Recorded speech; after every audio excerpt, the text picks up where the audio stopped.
As you know, our region has experienced sleet, ice, freezing rain, and snow. So what do you do to protect your plants? Do you have to remind us of all that? The winter is young, too. We've got Josh Kane with us today of Planet, which is a Herndon-based National Landscape Industry Association. And he's offering some tips today on how we can care for our plants over the cold winter months. Good to see you, Josh. Good to see you. Thanks for having me. Yeah, as you mentioned, a lot of people this time of year forget about going outside and plants, especially a day like tomorrow where it's going to be 12 degrees. Yeah. You forget about the plants. It's kind of like a car. You make the investment, you want to take care of it. So one of the main things we talk about is actually the snow shoveling. We've had these little snows. You brought your shovel with you, right? We brought one shovel, Okay. yes. We have many of them. Okay.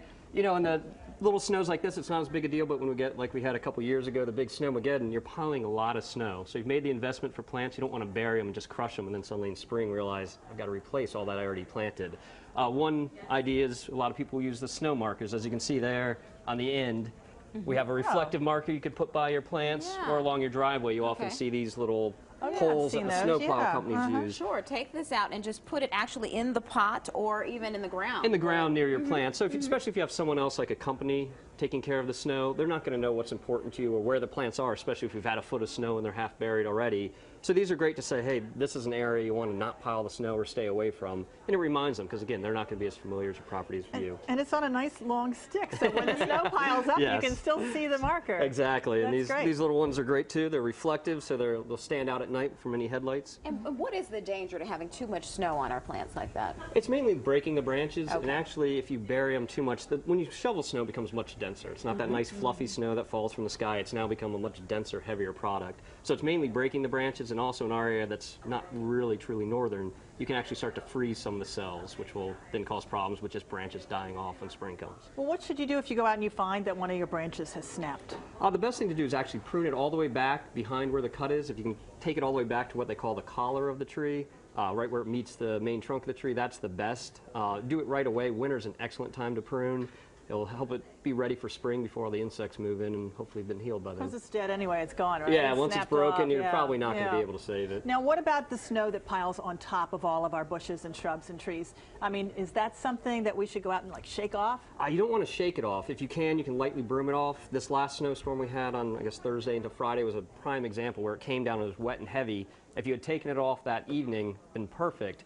By Saturday morning when the temperatures dropped and had frozen, you're not going to be able to remove it. It's best just to let it melt and come off. But there's a danger also with shaking too hard on a tree that's very rigid from the cold temperatures, right? Exactly. I mean, by shaking it, again, you're sort of disrupting the cells and you can snap branches yourself. So it's best to sort of let it be and let nature take care of it if you hadn't been able to help it right away. Is there any danger when we see the ice hanging off the limbs of our trees? Yes, and again, it's supporting the weight of the ice, which it's not used to. So the big danger is it falling on someone or yourself. But all right, but the freezing temperature doesn't really do anything to harm. The plants themselves? Yes. It can. When we're going to get cold like we are, I guess, tomorrow, where it's going to be down to the 0 to 7 degrees, yes, again, it can damage the cells. When you think of a plant, it's really just full of water, so they can actually freeze. All right, let's talk about making sure that our plants are watered properly, because when I think about all that snow on the plants, I think, oh, they're getting all the moisture that they need, but there's such a thing as too much moisture, or maybe the wrong time getting the moisture? Your bigger problem, it's great. Snow is great because it melts slowly, goes into the ground. It also acts as an insulator for the soil. The big problem is you get so much that the heavy winds come and it can blow it over because the soil is just so wet, it's not really supporting the weight of the tree. What you want to look out for more is not enough water in the winter. And that's why something like this is called wilt-proof. Okay. It's actually just sort of a type of wax. There's several name brands, but you spray that on it when it's dry and we haven't had snow and you've got the wind, especially on evergreens like this little arborvitae we have over here.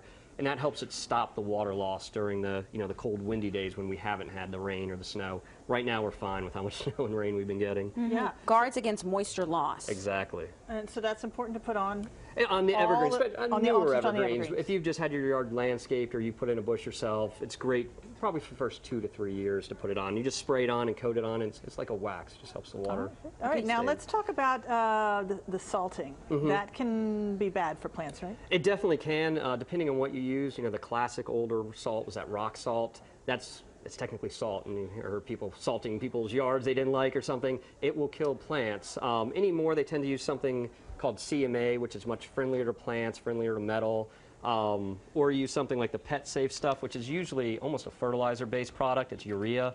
Those are both great. That one's very safe. You just want to make sure you get it off your concrete, because it's actually not the salt that hurts the concrete as much as the constant freezing, thawing, so you're kind of aging your concrete. And if you can, if it's new concrete, don't use anything for the first 2 years. Really just get out there and shovel it. Okay, and the burlap is for? Burlap's to wrap a plant, so if you have a plant that's, you know, susceptible to cold, you can wrap it up in the winter. You want to take it off when it's warm, though. And usually use something like an orange flag or something just to remind yourself in spring to take off the tie if you just tied it up, so you don't leave your plant all tied up and having trouble with its growth.